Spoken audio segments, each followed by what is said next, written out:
On se retrouve ici au Centre McDougall à Calgary. J'ai avec moi la Première Ministre de l'Alberta pour revenir sur cette année très mouvementée, les relations avec l'Alberta et le reste du Canada et la réforme dans le système de santé, la pension également. Premier, thank you so much for having us for this interview with Radio-Canada.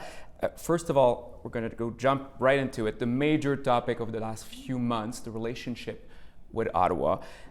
Some people may point their fingers at Alberta, saying that, oh, we're stoking tensions. A bit like the same sort of comments that people made years ago about Quebec and the relationship and maybe damaging the Canadian Federation. What do you say to these people? I would say that I started off in a spirit of cooperation. My very first conversation with Justin Trudeau was how I understood that the carbon emissions was his number one issue, and I wanted to align on a 2050 target. We put together a working group so that we could figure out how to align our plans. I told him I would release an emissions reduction and energy development plan for Alberta. I did. And we've been working together collaboratively on a number of projects. They've been supportive on our net zero Dow petrochemical plant, the net zero air products hydrogen plant, and next year you're going to see net zero cement plant with Heidelberg.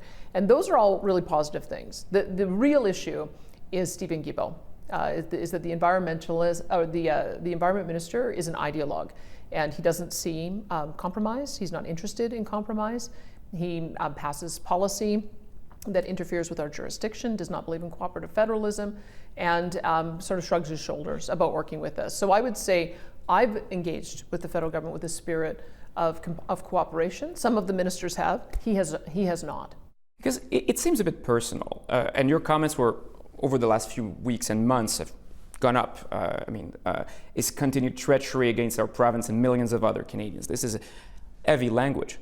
But even if he's replaced tomorrow, why would that change the federal government, liberal government policy on environment? Do you know what? I would love to see someone like François-Philippe Champagne be in the environment role, because he has, what I like about Minister Champagne is he celebrates every part of this country and every major industrial investment, regardless of where it is. I think you'd be hard pressed to find somebody who would have a bad word to say about him. And I think he understands the spirit of cooperation that collaborative federalism is supposed to have. And I think he is practical. And Chrystia Freeland, the finance minister, to her great credit, announced an investment tax credit. We've coupled with that, and so we're going to be able to see carbon capture, utilization, and storage. So you see what I mean? I see certain ministers engaging in a way that is very collaborative and very productive. Et justement, y a-t-il des précédents au Canada récemment de cette acrimonie entre une première ministre et un ministre fédéral, ces attaques, ces tensions? Bien, élément de réponse maintenant avec le politologue de l'Université de l'Alberta, Frédéric Boily, en entretien avec ma collègue Anne Levasseur un peu plus tôt. C'est aussi des attaques qui sont très personnelles, qui visent directement le ministre Guilbeault. Est-ce que ça s'est déjà vu de cette ampleur-là et aussi publiquement? À mon avis, ça ne s'est pas vu très souvent. Je pense qu'il faudrait revenir dans les années 30, peut-être lors du gouvernement créditiste de William Aberhart, où là, effectivement, contre le gouvernement fédéral, on avait une rhétorique qui était très forte. Mais même dans les années où Peter Lougheed luttait contre Pierre Elliott Trudeau là, sur toute la question du programme national d'énergie, on restait quand même sur un terrain d'entente au niveau du langage, même si on ne s'entendait pas sur les politiques. Et par la suite, on a pu voir M. Lougheed et M. Trudeau dans la même photo sans nécessairement s'invectiver. Là, c'est qu'on tombe dans l'invective. Et en tombant justement dans les accusations si fortes, ça donne une coloration là, toute nouvelle aux tensions fédérales, provinciales, et qu'on ne voyait même pas sous Jason Kenney d'une certaine façon, parce que M. Kenney restait quand même, disons, une élite politique canadienne qui, même s'il était le premier ministre de l'Alberta, n'allait pas aussi loin dans les attaques. Il y a beaucoup de choses qui sont arrivées cette année en Alberta. Oui, les conservateurs unis de Danielle Smith reconduits au pouvoir, le fameux débat sur un potentiel retrait du régime de pension du Canada, la création d'un régime de pension de l'Alberta. Est-ce qu'on a le droit? Est-ce que les Albertains ont droit à plus de 50 du régime de pension du Canada? Et qu'en est-il de cette énorme réforme du système de la santé ici en Alberta? Est-ce que la décentralisation va mener à de meilleurs résultats pour nous et pour les patients? Mais avant tout, revenons encore une fois sur le fédéralisme et le nationalisme albertain. Est-ce que cette tension est limitée seulement à Stephen Guilbeault ou est-ce qu'il y a un malaise plus profond entre l'Alberta et le gouvernement fédéral? Et quelle est la place de notre province au sein de la Fédération canadienne? J'ai posé ces questions à Danielle Smith. Are we not going maybe on the same path that we saw in 1980 Quebec, 1995, more and more towards a confrontation between Alberta and Canada? There's certainly a confrontation. I'm trying to avoid having it become a damaging confrontation, but that's going to be very much up to the federal government. And I must tell you, I would never allow a minister to behave the way Guilbeault is behaving. I would never allow him, somebody to have free rein to essentially announce unilateral policy that damages the relationships with the country, that is unconstitutional and hurts consumers. And I must tell you, I just don't think they have a mandate to do it. Not only did they only get 32% of the vote in the last election, they've been dropping like a stone ever since. People understand that there's a connection between all of these policies that are increasing the cost of living and the fact that the Liberals aren't listening. So I would say that they are the ones who have to look in the mirror about the damage that they're causing. And if we have to shine a light on it and get others to join us in that fight, then that's what we're going to do. So this Canadian flag is going to stay behind you for a long time. We're not on a path towards sovereignty. Albertans are proud Canadians, but I think that we've got a real problem with an environment minister who doesn't respect our jurisdiction, treats us like some lower level of government. And we're going to underscore and point that out every step of the way, just like Quebec. Quebec stands up for its constitutional rights and tells the federal government in no uncertain terms when they're crossing the line, well, we're doing that too. They're crossing the line. Christmas is a few days away. One of the main topics of conversation, no doubt, around the Christmas table, the turkey, probably the Alberta pension plan and the proposition. Do you feel that when you launched that debate, that you brought enough information? There was a LifeWorks report for Mono Chapelle, and this was sort of it. Like, right now, do Albertans have enough information to actually have a nice debate about it? I think what we heard is that the federal government disputes the calculation in the LifeWorks report. So we invited them. Tell us what you think the calculation should be. And they said that they're going to go and do that work now. And so when they finish that work, then we'll have more information. But I think what we wanted to show was that Alberta, and it's the way across every single program, we overpay into Confederation and we get back less than we pay. It's not like Quebec. Quebec underpays and then gets more compensation. Another big topic of this year, the healthcare system, overloaded. You started with the administrator to fix some rapid issues. Now you're blowing up AHS. Why do you feel it's going to work where in other provinces they're trying to do the actual opposite? We did the opposite 16 years ago as well. Why this time would it be different or work? The problem in healthcare is that by having Alberta Health Services responsible for everything, it meant all roads lead to an emergency room in a hospital. If you don't have effective primary care and your kid gets sick, you go to a hospital room or emergency room. If you are in need of continuing care and there isn't an effective way to get you moved into a continuing care bed, you stay in hospital. If you have a mental health issue, you go to hospital. An addiction issue, you go to hospital. Homeless issue, you go to hospital. And that's the reason why our hospitals are overloaded. So what we've done is we're now taking each of those pieces apart. We're having primary care have its own authority, and we're building out our primary care system so that everyone has a family practitioner. That should take the pressure off the emergency rooms.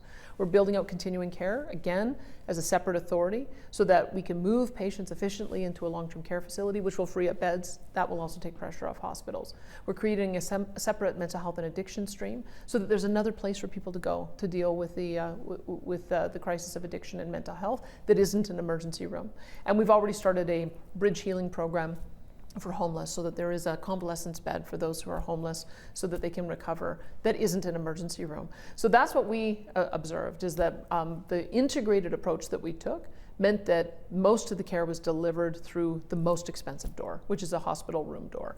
And we think that the approach that we're taking is going to be a lot more balanced and we'll be able to deliver better care. Donc, cette réforme du système de santé, le gouvernement espère qu'elle soit bouclée à l'automne 2024. Réforme en cours présentement. Il y a des consultations également à avoir. Donc, c'est les temps d'attente dans les hôpitaux, les temps d'attente pour avoir des lits de soins de longue durée, centres de traitement vont s'améliorer certainement. Mais revenons aussi sur ce qu'elle a dit par rapport à l'unité canadienne. Non, l'Alberta s'en va pas vers un chemin de la souveraineté.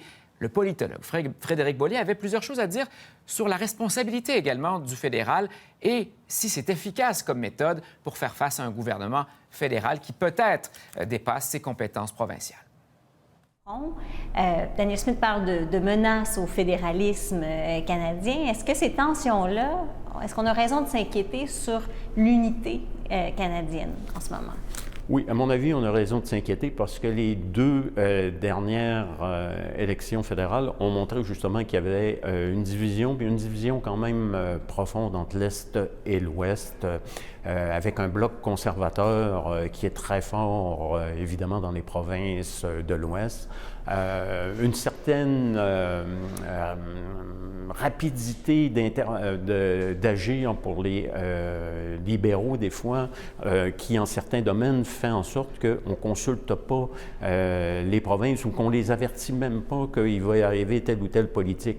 La Colombie-Britannique s'est justement plainte, elle aussi, que la suspension de la taxe carbone n'avait pas été annoncée et que ça mettait peut-être à mal aussi les politiques en matière de lutte au changement climatique et la taxation carbone du côté de cette province. Le Québec également, qui voit le gouvernement fédéral arriver avec un programme d'assurance dentaire sans qu'il y ait d'entente ou qu'il y ait nécessairement de pourparlers. Et donc, on voit ça du côté du Québec et à juste titre comme une sorte d'empiètement parce qu'il va y avoir comme deux régimes concurrents, en tout cas pour le moment, sur le même territoire. Donc, quand on additionne tout ça, on s'aperçoit finalement qu'il y a des tensions importantes. Et dans une fédération, c'est normal d'avoir des tensions, parce qu'une fédération, c'est précisément l'objectif premier du fédéralisme, c'est justement de gérer les tensions. Et c'est pour ça qu'on a des régimes fédéraux. Mais en même temps, quand il y a trop de tensions, ça devient des menaces à l'unité nationale et des menaces qui empêchent le gouvernement fédéral lui-même d'avoir des politiques qui sont efficaces. On le voit maintenant en matière de lutte au changement climatique et plus particulièrement sur la taxation carbone. Ce ne sont pas simplement les conservateurs unis de Danielle Smith ou le parti saskatchewanais de Scott Moe qui l'ont contesté. La contestation de la suspension venait de beaucoup de milieux, et même de la gauche dans l'Ouest canadien et de d'autres premiers ministres. Et c'est là où ça peut faire en sorte que les politiques fédérales deviennent inefficaces parce qu'il y a trop d'opposition sur des scènes provinciales. Et finalement, parlons, pour terminer cette entrevue, il y avait une promesse phare des élections provinciales, une promesse phare des conservateurs, la fameuse baisse d'impôts pour tous les Albertains. Qu'en est-il de cette promesse? Voici ma question à la Première ministre. What is happening with the tax cuts? You launch your campaign, your election campaign. It was on the placards. Tax cuts for everyone. Are we going to see tax cuts in the next few months on this budget? Well, in this budget, we'll show the phase-in for it. When Premier Kenney announced his corporate tax cut, he implemented it in 3 phases. We have to make sure that we achieve our number one target, which is to run balanced budgets. And my finance minister's concerned about where we find ourselves with resource prices and resource revenues. And so I'm going to be taking his advice on what the appropriate phase-in schedule is for that. But we know people need to have a break. That we have got a federal government that continues to add new charges on people. We'd been hoping that they would give us a fuel tax reprieve, a carbon tax reprieve. They haven't. And so we know that we have to do some work here to make sure people have more money in their pockets. But we have to do it in a way that we know is prudent and is going to be sustainable. So we'll have that phase-in schedule in the next budget. Well, we'll stay tuned in. Thank you very much, Premier. Merci beaucoup. Joyeux Noël. Thank you. Thank you. Bon, budget provincial, fin février, 28 ou 29. À voir si cette fameuse baisse d'impôts sera présente dans ce budget.